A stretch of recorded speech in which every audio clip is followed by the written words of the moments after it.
జై శ్రీరామ్ అందరికీ నమస్కారం. వెల్కమ్ టు న్యూస్ సెకండా. నేను మీ కస్తూరి శ్రీధర్. ఇదేంద్ర నాయన పాకిస్తాన్కు కూటమి నుంచి అమెరికా తీసేసేది ఏంది? అసలు పాకిస్తాన్ ఏ కూటమిలో ఉన్నదని చెప్పి మీరు అనుకోవచ్చు. న్యూస్ చూడండి, చాలా బాగుంటుంది. ఈ పాకిస్తాన్ అనేది ఒక తీవ్రవాద దేశం అనేది మీకు అందరికీ కూడా తెలుసు కదా. తీవ్రవాదానికి పుట్టిల్లు ఏ దేశం అని చెప్పి అడిగితే ప్రపంచంలో ఎవరైనా సరే పాకిస్తాన్ అని చెప్పేసి తక్కువని చెప్పి సమానం చెప్పేస్తారు.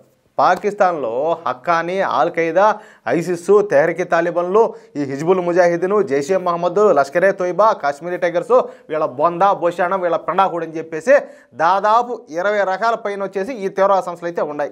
ఇన్ని తీవ్రవాద సంస్థలు ఉండడంతో ఆటోమేటిక్గా పాకిస్తాన్లో ఉన్నటువంటి ప్రజలు కూడా రాడికల్స్ అయిపోయినారు. అంటే వీళ్ళది కూడా ఆల్మోస్ట్ తీవ్రవాద భావజాలమే. అసలు స్వాతంత్రం వచ్చినప్పటి నుంచే వీళ్ళు రాడికల్స్ అనుకోండి. ఇప్పుడు అది మరింతగా ఇంకా పెరిగిపోతుంది. ఓకేనా? ఇక పాకిస్తాన్ ప్రజలకు తినడానికి తినలేదు, కట్టుకోవడానికి బట్టలేదు, ఉండడానికి సరైన ఇల్లు లేవు. కానీ వీళ్ళకి మాత్రం 7 లక్షల మందితో ఉండేటువంటి ఒక బలమైన ఒక బలహీనమైనటువంటి ఆర్మీ అయితే ఉండాలి. అణుబాంబులు ఉన్నాయి.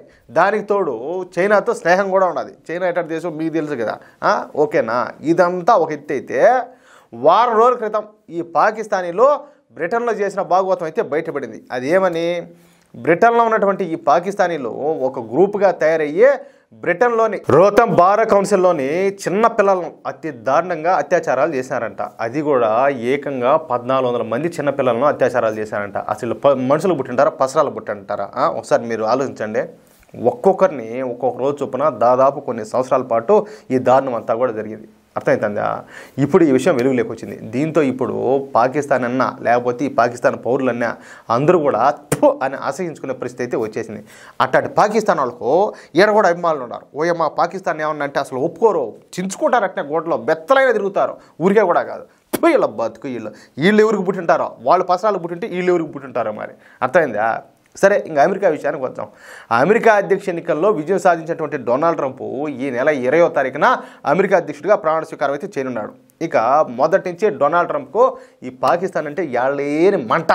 ఎందుకంటే ఇస్లామిక్ తీవ్రవాదులు, ఇస్లామిక్ జిహాదీలకు పాకిస్తాన్ అడ్డాగా మారిందని చెప్పి, దీనివల్ల ప్రపంచ దేశాలన్నీ కూడా తీవ్రమైన పరిస్థితులను ఎదుర్కొంటాయని చెప్పి డొనాల్డ్ ట్రంప్ పాకిస్తాన్ పైన తీవ్రమైన ఆగ్రహంతో ఉన్నాడు.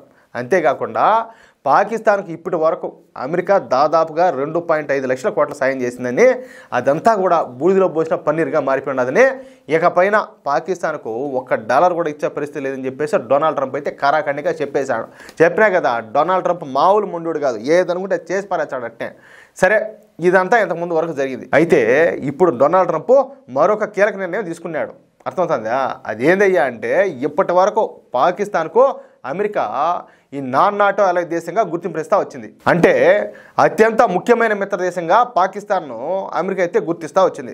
దాని ద్వారా ఏంటంటే ఈ పాకిస్తాను అమెరికా నుంచి తక్కువ ధరలకు ఈ ఆయుధాలను, డిఫెన్స్ లాజిస్టిక్స్, యుద్ధ విమానాలను ఇవన్నీ కూడా కొనుగోలు చేయొచ్చు అనమాట. అంతేకాకుండా అమెరికా నుంచి పెద్ద ఎత్తున ఆర్థిక సాయం కూడా పొందొచ్చు. కానీ ఇప్పుడు ఈ పాకిస్తాన్కు ఇచ్చినటువంటి ఈ నాన్ నాటో ఎల్ఐ హోదాను పాకిస్తాన్కు అమెరికా అయితే తొలగించున్నదనమాట.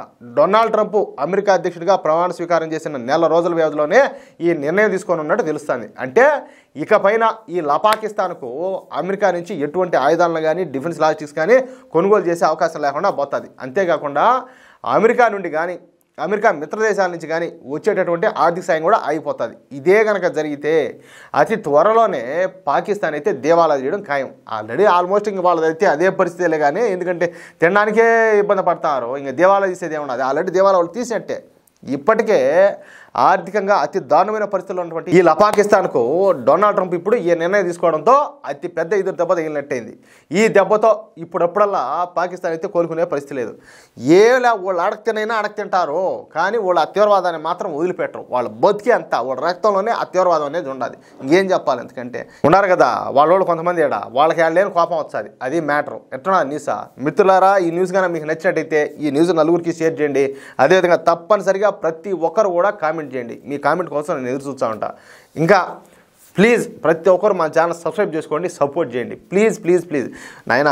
ఇంకా కొంతమంది నేనేం చెప్పాలో కూడా తెలియదు. పోరంబోకు వీడియోలు ఉంటాయి కొన్ని. అసలు ఒరే స్వామి ఇది ఎట్ట చేస్తారా అనేది కూడా తెలియదు. అలాంటి ఎందుకు పనికి మాలిన వీడియోలకు మిలియన్ వ్యూస్, మిలియన్లో సబ్స్క్రైబర్లు, ఏందో దారుణం. ఒక జాతీయవాద న్యూస్ ఛానల్ పెట్టి ఇటువంటి ఇంపార్టెంట్ న్యూస్ని అందిస్తా నాయన సబ్స్క్రైబ్ చేసుకోండి అని చెప్పి కాళ్ళ వెళ్ళబట్టుకో బంగపడాలి ఉయ్యాలు ఊగినట్టు ఏంది కర్మ సబ్స్క్రైబ్ చేసుకోవడానికి మీరే డబ్బులు పెడతారా ఏంది నాయన సబ్స్క్రైబ్ చేసుకోండి ఇలాంటి న్యూస్ నలుగురికి షేర్ చేయండి నలుగురిలో మార్పు తీసుకొచ్చే ప్రయత్నం చేయండి ప్లీజ్ సపోర్ట్ చేయండి జై శ్రీరామ్